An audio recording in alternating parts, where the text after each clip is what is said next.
قالت له خد، اتصل بربنا اللي انت بتتكلمنا عنه ده وخليه ياخدني يوريني.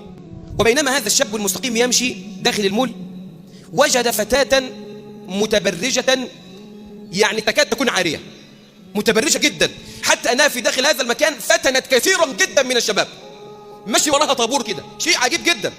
الشاب ده مش قادر، ذهب إليها ونظر إلى الأرض، لم ينظر إليها، وقال لها يا أختي اتقي الله، اتقي الله، أنت على معصية عظيمة، أنت على أمر يغضب رب العالمين سبحانه وتعالى.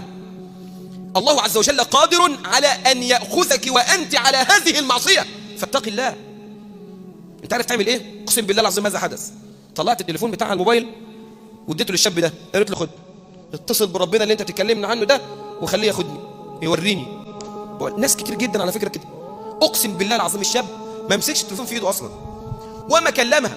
هو بيقول أنا ارتعدت، اترعش كده، هو واقف قدامها، لم يخف عليها إنما خاف على نفسه هو أن يسقط سقف هذا المول على الجميع بشأن معصية هذه الفتاة.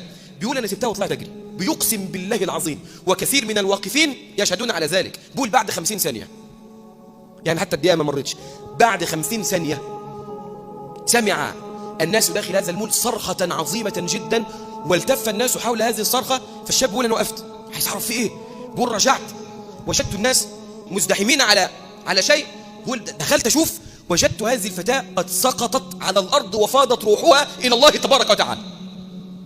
ده اللي أنا بتكلم فيه النهاردة. ربنا غفور حليم ستير، ولكن اتقي بطش الحليم وغضب الحليم ومقت الحليم إذا غضب، فإذا غضب هذا الحليم لن تقوم لغضبه أرض ولا سماء.